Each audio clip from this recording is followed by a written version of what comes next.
Hello everyone, আমি শম্পা আর আমার একটা নতুন ভিডিওতে তোমাদের সবাইকে অনেক অনেক স্বাগত। তোমরা যারা আমার ভিডিও দেখছো তারা তো বুঝতেই পারছো আমরা গেছিলাম 3 দিনের দীঘা ট্রিপে। আর এটাই ছিল কিন্তু আমাদের লাস্ট দিন। আর সেদিনই কিন্তু আমরা বেরিয়ে পড়েছিলাম ভোরবেলা, মানে ঘুম থেকে উঠে ব্রেকফাস্টটা করে কিন্তু আমরা বেরিয়ে পড়েছিলাম মোহনার উদ্দেশ্যে।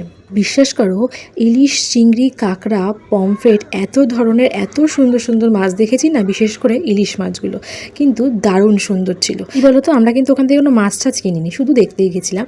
মাছ কিনলে আনার অনেক রকমের সমস্যা হতে পারে, তো সেই জন্যই কিন্তু আমরা আর রিস্কটা নিইনি। আর সেদিনকে কিন্তু ব্রেকফাস্ট করে ওরকম মোহনা থেকে ঘুরে ঠুরে এসে বাড়িতে এসে আবার ফ্রেশ হয়ে নিয়েছিলাম।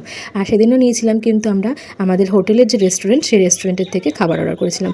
সেই আগের দিনের এত টেস্টি খাবার আমরা খেয়েছিলাম যে আমরা কিন্তু পরের দিনও এখান থেকে খাবার অর্ডার করেছিলাম। আবারও সেম থালি, ইলিশ, চিংড়ি, পমফ্রেট, চিকেন, মাটন, যার যেটা ইচ্ছা হচ্ছে সে কিন্তু সেটা নিয়ে নিয়েছে। তো এরকম লাঞ্চ কমপ্লিট করে আমরা কিন্তু একটু আর কোনো রকম টাইম ওয়েস্ট করিনি, যেহেতু আমাদের ট্রেন ছিল সন্ধ্যে 7টার।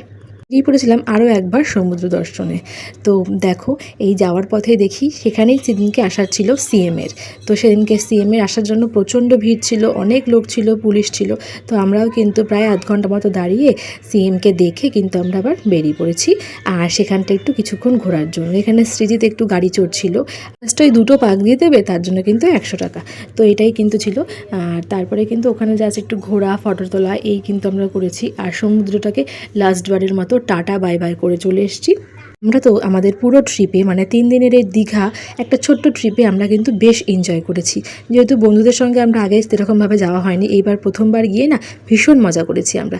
আর তারপরেই সন্ধে নামতেই চলে আসলাম স্টেশনে, তারপর বাড়ি। তো চলো আজকের মতো এখানেই, দেখা হবে এরকমই আরও অনেক অনেক ভিডিওতে। তো চলো, টাটা।